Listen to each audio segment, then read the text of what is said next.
Welcome back to the Nightlife Podcast, Season 3, Episode 19.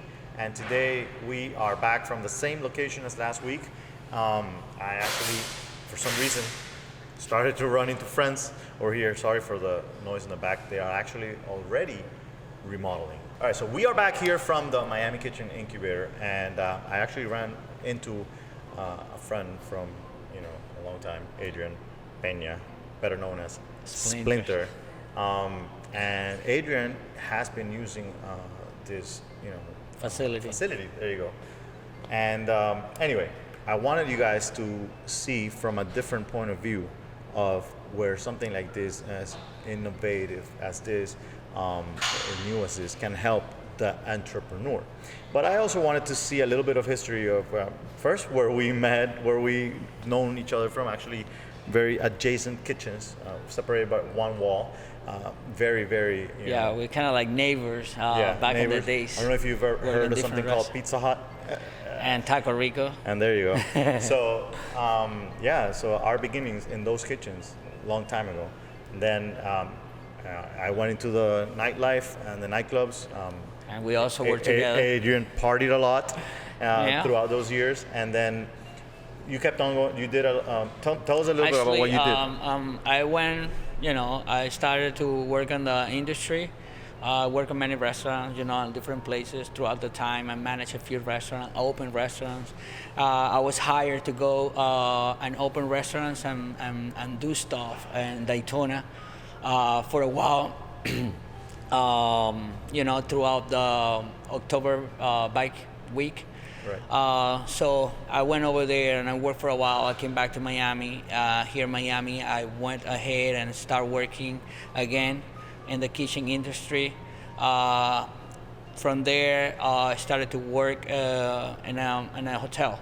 Got it. So last time I saw you, you were actually managing a hotel. I managed a Love and Element here in Doral. I worked with them for 5 years. This was just like a little university for me to keep growing into the business. How do you jump from the kitchen to hotel management? Well, living here in Miami, you kind of start getting to know a lot of people. But a friend of mine it was going to work in the restaurant. They told me to apply there, and they actually insist. I didn't want to do it. At the time, I was doing another kitchen, small place called The Station. It was like a nightlife place, and then we have late night bites. Okay. So I was doing that on my own. I was working in a restaurant, and then out of nowhere, somebody called me and say, "Hey, can you come and work for me? I'm gonna open this hotel, and then I want you to be in charge of the food and beverage department." You kind of I have this and I have this. Where do you gonna fit a third job? Right. So that's when you start making and taking decisions. What are you gonna do? You either continue doing what you're doing, or you gotta. Correct. Take the next step. So normally when you go into food and beverage in hotel industry, I guess most people go, okay, money. It's salary and it's for sure, and I don't have to stress about getting my paycheck. And that's why a lot of people look at me right now and say, "You're crazy. What were you thinking? Why did you do that?" Right. But everything comes in place, and then sometimes it takes a while. It's a little by little, and out of nowhere, you have to make a decision whether you continue doing what you're doing, like it happened before, right? The other way around. And then I came back and then started being an entrepreneur. It's a decision that me and my wife make. We both were working at the time. We started doing this from home. By the way, that what you just said is very important.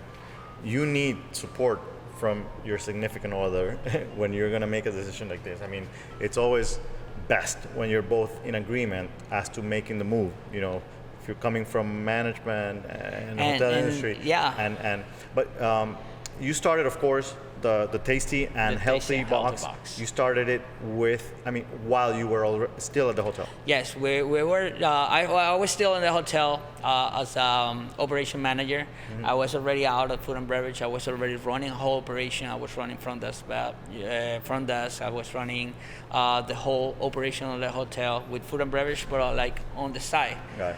And no, wasn't one hotel. I opened a second hotel with these people. So I was having, I have a good salary. Right. Like, why doing this? But this just came up, and the one that started was my wife. She's like cooking for one person, cooking for another person, and then 2 or 3 people. But the experience and, the numbers and how to get your food costs, how you do all these things. I've been having it for the past 26 years that I've been in the States. Right. And, one day she was super busy. She got like 10, 20, 20 something people. And that's when I sit down with her that week and I say, all right, let's see what you have there, and let's take this to another level. And she's looking at me like, well, you don't know how much are you spending. You don't know if what you're doing is actually making money. Right. Was it making money? Well, when I sit down and I look at it, I say, okay, this is it. So I sit down with her, and then no more extra guac. No. So we say, you know what? You're doing a great thing, but you have to create a concept. Right. You have to create a concept that goes beyond what you're putting inside the box. Well, that's where the box came in. There you go. So the name of the Texan Healthy Box came in because you are making food. Every meal plan company is using plastic containers, with a clear top. They're either white, black, or green. Okay. Right? And then and if you can explain to everybody, a meal plan company is what exactly? Meal plan company is a company that actually is helping you, because we are a healthy meal plan company. Okay. So what we're doing is we're creating menus and we're creating meals that is going to help you in your life when you don't cook, in your life when you are having a fitness type of life, and also to create better eating habits. Okay. Right. So a lot of people goes into diets, and this is not a diet place. This is not a whole thing diet or keto diet. No, this is a lifestyle. Correct. Like when you start something, you do it for your life. You gotta think about yourself, not now, where you're gonna be or where you're gonna be, in your future. Right. And then if you start going through obesity or stuff like that, you know that you're not gonna be well, in the future. And there's a couple of things from what I see. I mean, number one, the time that it takes for you to cook. Number two, the ability of being able to cook healthy. And number three, the price, the food, how expensive it is to buy everyday food out on the street, especially healthy food nowadays, and the amount of people. It is. I have, some of my customers that, they go off and on. A lot of people think that this is a diet, and and then when they go off, I haven't left. They go like, look, I'm going on a trip. I want to have their jobs, because they go on a trip every 3 months. And it's crazy because they go for 3 months and they come back. I just got back from the plane. I'm like, no, come on. Yeah. But yeah, a lot of people think about this as a diet, and then no, we designed this thinking about lifestyle and helping other people. Yeah. So we create this box. That's where the thing came in. So I go to my wife that day and say, look, you have a great thing going on, but we have to create a concept. And more than anything was, you're going to sell boxes. She's like, no, we're selling food. No, you're selling boxes. And then, me thinking that I was the greatest designer and all these things, I create a logo that says the Tasty and Healthy Box. But the only thing that you couldn't see before was the box part. Okay. It was a green thing. Everything was green and white. And then it says the Tasty and Healthy Box. So in 1 week, we doubled up ourselves. Everybody was talking about the box. I want the box. And then we went through... It's called branding. We went through some hard times because a lot of people didn't like the box. Okay. So they would go and say, can I have a regular container? I'm like, no. We are the box. It's like, this is our concept, and we're not going to get out of the concept. Okay. So it was, we have in the whole. Did you lose clients that way, or did they just stick to the box? Well, we're still serving over 140 people daily, and we lost 5 clients for the past 2 years that they didn't like the box. That's a pretty good number. And I have people that actually says, I don't want plastic, I don't want anything, because it's a concept that we're trying to promote, which is using the biodegradable products, and then everything is paper, and everything is that little box that I was talking about. So it's like a cardboard box. Yeah, it's a cardboard box, but it has a little insulated thing, so it doesn't look bad. The food, when you get the food, you can actually look it up. The pictures on our Instagram and what is your Instagram so people can follow? The Tasty and Healthy Box, or you can go to our webpage, thetastyandhealthybox.com. There you go. So how do you end up coming to the incubator? Well, actually, let me ask one question before we go in there. How do you make the decision, or did your wife make the decision? Who made this decision of letting go of the 2 hotels, operation and food and beverage and everything that you were doing, and the juicy salary for the wonderful life of the entrepreneur? All right, that's a really good question. So the first person that stopped working for somebody was my wife, because I was having the biggest salary at home, and then it was me after. You start moving people around in the hotel, and then for me it was like, look, I'm doing so good that I'm not gonna live this for nothing. The only way that I can get out of what I'm doing is that this business start growing, or that I have to go back just to restaurants and stuff like that. Right. And if I'm gonna do that, I'm gonna do it on my own restaurant. Right. And so while they were doing opening a new restaurant in the hotel, and I was running the 2 hotels, they needed help to make that restaurant grow. And then the proposal was like, look, this is what I have for you right now, and we want you to take care of the restaurant. And that's when I make the decision, say, hey, I have to be a man of my word, and I said it to myself once, if I'm gonna go back to do this, I'm gonna do it for my own business. Right. And that's what we did. This was how long ago? It's been a year and a half, close to the 2 years. So one thing that people, 2 years. That a lot of people think, oh my God, entrepreneurship is super cool. It's and you're your own boss. That's the word a lot of people say. You're your own boss. And in reality, you control your time, which you have none left, most likely. I mean, while you are during this process growing, it's a matter, it's taking a lot of your time, I'm sure. You and your wife, 'cause it's the 2 of you right now, right? So something like the incubator becomes, how does this become part of the equation? Okay, the incubator comes in place because, your house starts being too small. Your food starts smelling like, your clothes start smelling like food, or you are food, walking, vegetable, or... Right. At least it was healthy food. Yeah, but it still smelled like food. So, when your kids come home and say, Mom, Dad, I was in school, and they say, wow, it smells like food. And everybody says, Peña. So that was like my kid talking to us, and then we're like, oh my God, what are we gonna do? You start like, well, but it's paying the bills. No, it's not about paying the bills only. It's about having a normal life. You go somewhere, and then you have that smell in your clothes. It's irritating. It's just not the right thing. So we came to the incubator. We started working from here, and everything was great. Actually, it was a time reduction in the production of our meals. With a little bit of space and not having the right equipment, you work harder, not smart. So when you start working smart, you have the right equipment, you have the right tools, you have everything that you need to do what you're supposed to do. Your work is a lot easier. Write that down. Work smarter, not harder.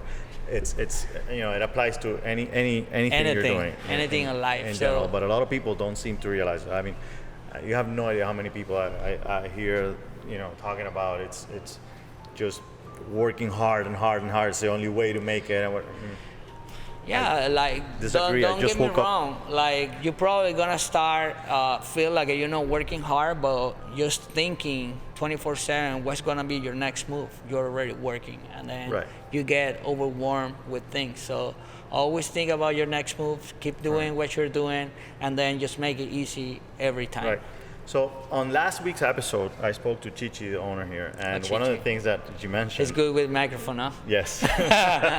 So one of the things that he mentioned was that maybe some people that would come through here would maybe grow into owning their own restaurant at some point, or opening their own restaurant after seeing the progress over here. You come from the other way around. You come from, not, I wouldn't say going down, just actually realizing that this is probably where the money's at, in a way, knowing, keeping your costs down, and you see where it is, and you're actually, one thing, he said something else too that I think you also said, which is you're both helping people. He's helping people be able to do what you're doing, and you're helping people have a better lifestyle. Okay. In the end, if you were doing something that's about helping others and not really about ourselves, I believe it works out. And, that's that reality. But my question to you is, do you see yourself going in that route of, maybe opening a restaurant again? No. Maybe opening another incubator somewhere else. There But no, going back to the restaurant Incubator business. franchising. Yeah, no going back to the restaurant business. Actually, I believe that from a kitchen like this, you can put out so many different things by having one name, right? That going back to one name and people get tired of what you're doing. Correct. True. That's smart. I can be here, Chinese restaurant. I can be a pasta place. I can be anybody that I want to be from here, and then just keep selling my stuff out there. Correct. A lot of people buying. A lot of people just need an app. A lot of people just need their food in their house. Right. Cooking is time consuming. Nowadays, nobody cooks. Mm-hmm.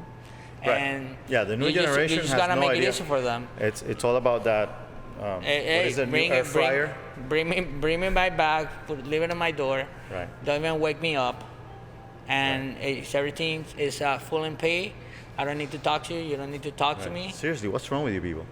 And that's the reality. That's the reality. People don't want to go to places. It's true. I You go to a special date, but like in your everyday. Right. You just want to like. Yeah, and then they're on the move. They're on the move all the time. So. I have a client just this week. She works in a bank, but she also had to go out, in and out all the time. And they called me right away, like, look, can you just not deliver it to my job anymore because I'm not there all the time. Leave it in my house, and I would take it with me anywhere I go. Okay. So deliver it to their house. That's it. What's the difference? A mile or two? Right. That's what it is. It's having a place as it is priceless. And what made you go to the healthy side of the industry? Everybody buy cantinas and comida cubana. Right. We have to say in Spanish. Let me translate. Comida cubana means comida cubana. The Spanglish has to be in place. We're in Miami. There you go. But even though, like from here, I'd be able, from the healthy side, you have a specific type of customers, but not really, because once you take it to your job, you just want the food there. Right. And everybody's starting to eat healthier. Yeah. Everybody in general, self included. I mean, it's at least, even though I do it once a day, it's not like all my 5 times I eat is healthy, but you start somewhere, and a lot of people are going in that route. The new generation is definitely more into healthy food. So and I love the branding. The fact that you went with the box and you created something, different that people are gonna remember. It's the same thing as when you get the Chinese food and. It's a similar box. The only thing is with the brown color. And a lot less rice. Yeah, a lot of rice. It's 4 ounces to 6 ounces. How do they put so much rice in there? Have you ever opened one of those things? It's like when you go into one of those Nicaraguan places, it's just rice and then your little piece of meat and your plantains. In Miami, you have to have plantains. We do plantains. We do all these things. We try to balance meals throughout the week. Okay. And that's how we can keep people not avoiding to eat food. Right. It's just to balance it in the right way, where you can have it, but not too much. Right. So for those people that are listening to you right now, what would be that one tip? Those people that are thinking and they're on the edge, on the fence about the possibility of leaving their job to do something that they truly love, and it's also for themselves. What is there a step-by-step thing they should follow? Is there a process? What would you say? Okay, you only gonna go as you limited yourself. So if you continue doing what you're doing halfway, that's as far as you can go. So if you're not all in, do you remember all those poker times that we have? Right, yeah. If you're not all in for it, hey, just give it up. I agree. There's a lot of people out there that are afraid, and even though, you did it the smart way. You were still doing the job at the beginning, but you made the decision. It didn't take long, for you to make the decision of jumping into it.